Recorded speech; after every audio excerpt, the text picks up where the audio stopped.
Hello बच्चों, मैं हूं योगेश कलाल। फर्स्ट क्लास के रूप में मैंने आपको बताया था कि साइंस क्या होती है। मैंने आपको साइंस का अर्थ एवं परिभाषा बताया था, जिसमें अपन ने साइंस की एक परिभाषा निकाली थी कि to make and to learn is science, मतलब सीखना एवं जानना ही साइंस है। आज हम साइंस के एक ऐसे टॉपिक की शुरुआत कर रहे हैं जिसका नाम है पदार्थ की अवस्था, स्टेट ऑफ मैटर, जो क्लास 9, 10, 11, 12 सब में आता है।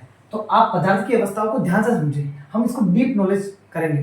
चलिए, पदार्थ क्या होता है? पदार्थ की अवस्था पढ़ने से पहले सबसे पहले हम पढ़ेंगे बच्चों पदार्थ क्या होता है। आइए बच्चों देखते हैं पदार्थ क्या है। पदार्थ सर, क्या पदार्थ का कोई दूसरा नाम भी होता है? हाँ बच्चों, होता है। पदार्थ को कहते हैं द्रव्य। क्या कहते हैं? द्रव्य। इसको मेटल कहते हैं। सर सबसे पहले हम बताइए कि पदार्थ या द्रव्य क्या है। देखते हैं हम पदार्थ और द्रव्य क्या है। सर हमारे आसपास क्या पदार्थ है? एक कुछ क्षण के लिए, थोड़ी देर के लिए अपनी आंखें बंद करो। आंखें बंद करो। अब आप अपनी वापस आंखें खोलो। जब आप अपनी आंखें खोलोगे तो आपको चारों ओर क्या दिख रहा है? आपको कमरा दिख रहा होगा, दरवाजा दिख रहा होगा, आपके घर के लोग दिख रहे होंगे, आपको घर पे पानी रखने के स्थान दिख रहा होगा। इसका मतलब ये सब चीज पदार्थ है जो आपको दिख रही है। हमारे चारों ओर की वस्तुएं जो हमें दिखाई दे रही है वो क्या है? पदार्थ है। क्या है? पदार्थ है। इसका मतलब पेड़ पौधे, पेन, पेंसिल, रबर, शॉर्पनर, ये जो मेरे हाथ में मार्कर है, जो पूरा बोर्ड है, वो पूरा पदार्थ है। तो everything is science, everything is matter, everything is पदार्थ, एवरीथिंग इज द्रव्य। देखिए बेटा क्या है, आइए द्रव्य समझते हैं। तो इसका मतलब ये होता है कि हमारे हमारे चारों ओर की वे वस्तुएं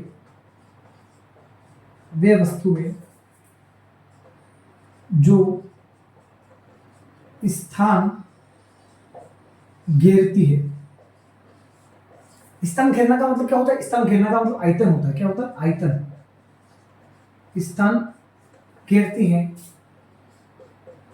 एवं जिसका द्रव्यमान होता है। जिसका द्रव्यमान, द्रव्यमान क्या है सर? वजन। क्या है? वजन।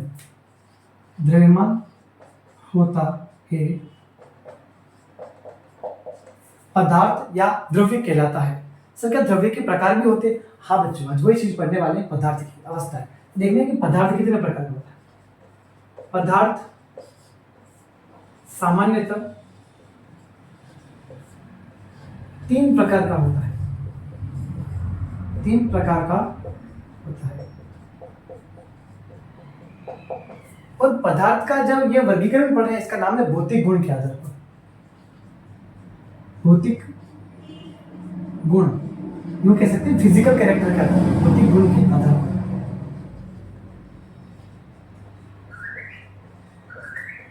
तो सर पहला पदार्थ का प्रकार कौन सा है? पहला पदार्थ का प्रकार ठोस, जिसको कहते हैं सॉलिड। दूसरा सर, दूसरा है द्रव, जिसको कहते हैं लिक्विड। और तीसरा होता है गैस।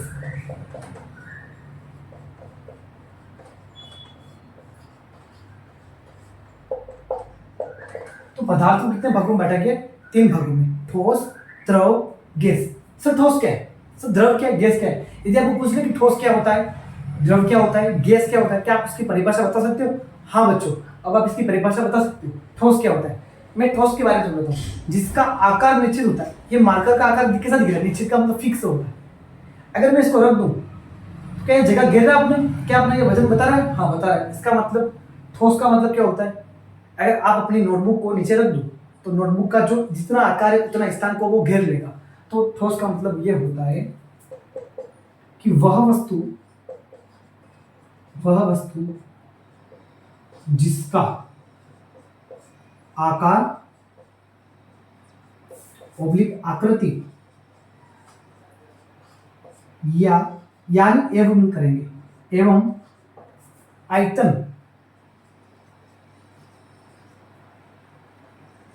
आयतन निश्चित हो, फिक्स। तो आपको ठोस की डेफिनेशन भी पता चल गई। सर गैस की डेफिनेशन क्या होगी? गैस की डेफिनेशन इस प्रकार है बच्चों। आपको आपकी मम्मी बोल दे कि बेटा मार्केट से 1 लीटर दूध ले आओ, तो आपको डेयरी वाला एक थैली देगा जिसमें 1 लीटर दूध होगा। फिर आपकी मम्मी आपको बोलेगी कि दूध को एक पात्र में खाली कर दो, तो आपने दूध को पात्र में खाली कर दिया, तो आपने देखा कि बर्तन का जो आकार है वो दूध की शेप बना ली है। तो उसमें द्रव क्या होता है? तो द्रव का मतलब ये होता है कि इसका जो आयतन है वो निश्चित है। मतलब आप जब दूध लेने गए थे तब भी 1 लीटर था, जब आपने पात्र में दूध निकाल दिया फिर भी 1 लीटर था, लेकिन उसका आकार बदल गया है। तो आप यहाँ पे क्या लिखोगे? वह वस्तु जिसका आकार या आकृति क्या है, वो गिरेगी अनिश्चित। अनिश्चित एवं आयतन निश्चित होता है। आयतन निश्चित का मतलब अभी भी वो जो आपका दूध है वो कितना है? 1 लीटर ही है, इसलिए आपने क्या बोल दिया? आयतन निश्चित है। सर कोई गैस की परिभाषा हमसे पूछ ले तो वो कैसे बताएंगे? देखो सीधा सा है, आपको एक डिब्बे में भर के गैस दे देंगे, तो आपको कोई कहे कि इस गैस को ध्यान से देखो, जो दिखने वाली कोई गैस हो, मतलब कोई कलरफुल गैस है, तो आप जब गैस को देखोगे तो गैस तो पूरे पात्र में घूम ही रही है, घूम ही रही है। और गैस को निकलने के लिए और आपको कह दी कि इस गैस को इस बर्तन में से इस बर्तन में डाल दो, तो आप तो जैसे डब्बा खोलोगे दूसरे डब्बे में गैस डालोगे, गैस तो बाहर निकल जाएगी। इसका मतलब आप कह सकते हो एक कोने में अगरबत्ती लग रही है, उस अगरबत्ती की स्मेल मेरे पास आ जाएगी। तो इसका मतलब हम कह सकते हैं कि गैस का ना तो आकार होता है ना ही आयतन होता है। वह वस्तु जिसका आकार, आकृति एवं आयतन दोनों अनिश्चित, क्या होते हैं? दोनों अनिश्चित होते हैं। बच्चों हमने पदार्थ की अवस्था में सबसे पहले हमने पदार्थ की परिभाषा पढ़ी। आपको पदार्थ की परिभाषा समझ में आ गई कि वह वस्तु जो स्थान घेरती है वो जिसका क्या होता है? द्रव्यमान होता है। ये हमने पदार्थ को पढ़ लिया। हमने पदार्थ को 3 भागों में बांटा है। कितने भागों में बांटा है? 3 भागों में बांटा। जो 3 भागों में बांटा है वो उसका भौतिक गुणधर्म है, ठोस, द्रव, गैस। ठोस भी अब आपको अच्छे से समझ में आ गया कि वह वस्तु जिसका आकार, आकृति एवं आयतन दोनों क्या होते हैं? निश्चित होते हैं। द्रव में क्या पढ़ा आपने? द्रव में आपने ये पढ़ा कि आकार और आकृति अनिश्चित है लेकिन आयतन क्या है? फिक्स है। गैस में आपने पढ़ा आकार एवं आयतन दोनों क्या है? अनिश्चित होते हैं। इतना ही नहीं, अभी तो हम इसकी सारणी बना के देखेंगे। सारणी बना के देखेंगे तो हमको पदार्थ की अवस्था बिल्कुल बहुत अच्छे से समझ में आ जाएगा। तो देखिए बच्चों, पहले इसको मिटा देते हैं।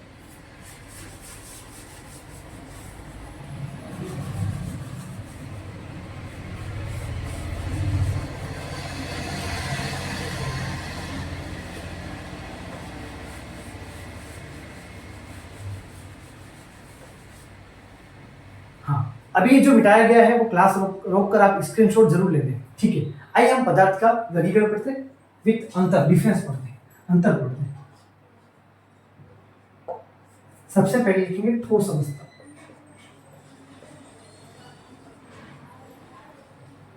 ठोस अवस्था मतलब सॉलिड स्टेट।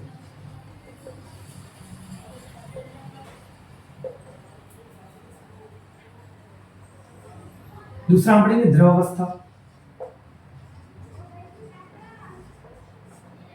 Liquid state.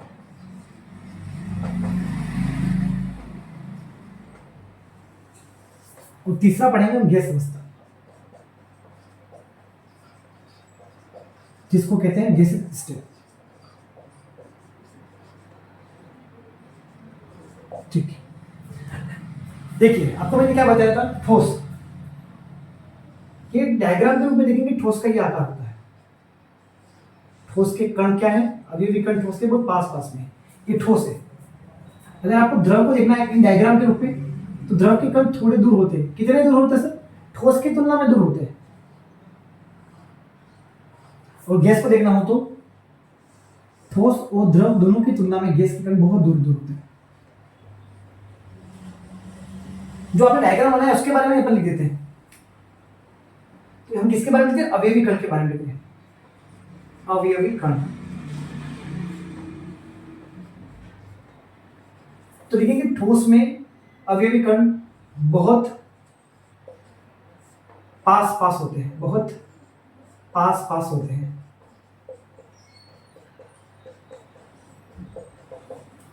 अवयवी कण ठोस की तुलना में दूर होते हैं। अवयवी कण ठोस की तुलना में दूर होते हैं।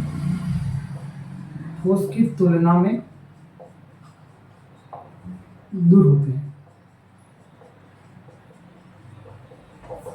यहां पर जो अवयवी कण है वो ठोस और द्रव दोनों की तुलना में दूर होते हैं।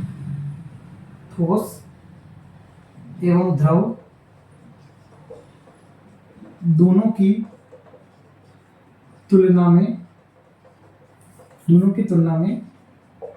दूर। आपके दिमाग में चल रहा होगा सही अवयवी कण क्या है। अवयवी कण का मतलब पे लिखवा देता हूं आपको। अवयवी कण का मतलब होता है परमाणु या अणु या अयन, ये होता है अवयवी कण। ठीक है बच्चों, पहला अंतर हमने पढ़ लिया अवयवी कण क्या है। दूसरा पढ़ेंगे आकार। आकार में तो आपने यही देखा, अभी देखा कि ठोस की आकार कैसा सर, आकार या आकृति कुछ भी लिख सकते हो। साइज एंड शेप, आकार कैसा है, फिक्स मतलब निश्चित, फिक्स। अब मुझे बताओ क्या द्रव का आकार निश्चित होता है? तो आप याद करो कि दूध को हम जब डेयरी से वापस लाए, पात्र में डाला तो पात्र का आकार बन गया। इसका मतलब आकार क्या होता है, अनिश्चित। गैस का तो कोई आकार ही नहीं होता, गैस का आकार तो अनिश्चित है।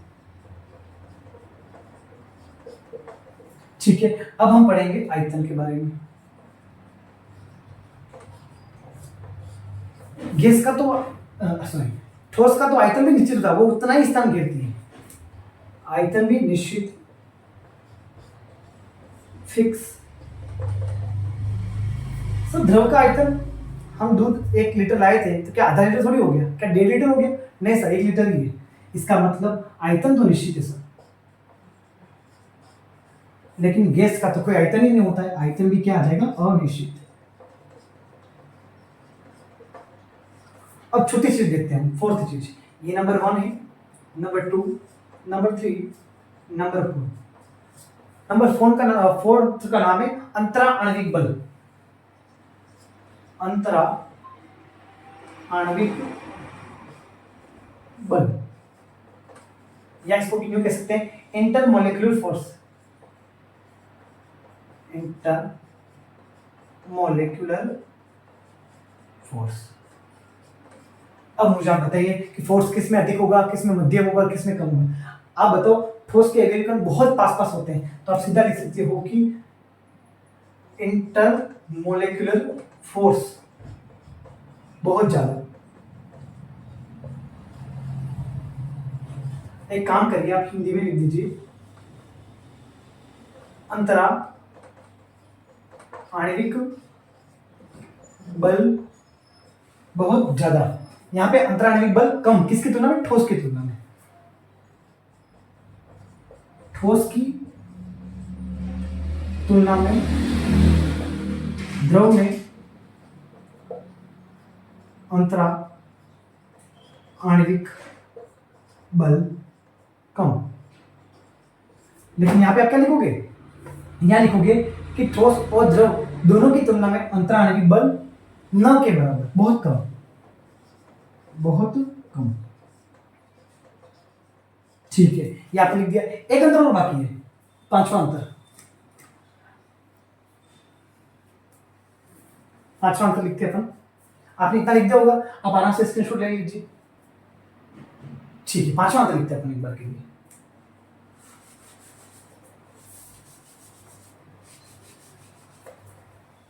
पांचवा अंतर बहुत इंपोर्टेंट होने वाला है। पांचवें अंतर का नाम है संपीड्यता, कंप्रेस्ड, संपीड्यता, कंप्रेस्ड।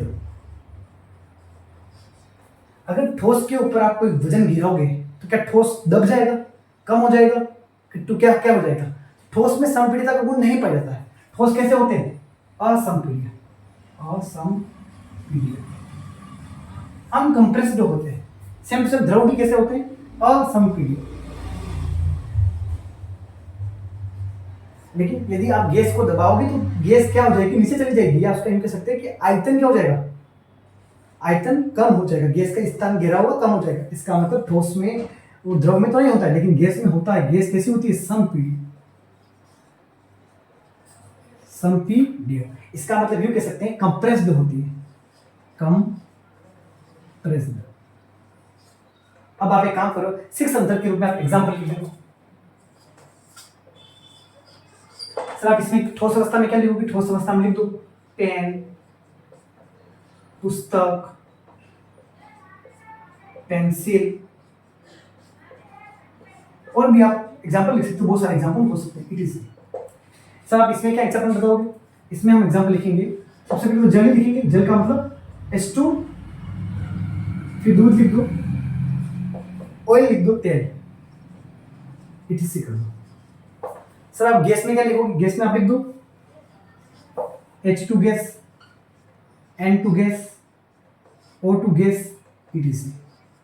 तो बच्चों पदार्थ की अवस्था क्लास आपको कैसी लगी, मैंने पदार्थ की अवस्था की क्लास को आपको पदार्थ से लगाकर 6 अंतर तक पूरा आपको डिटेल से बताया है। क्लास कैसी लगी कमेंट करके जरूर बताएं। थैंक यू बच्चों।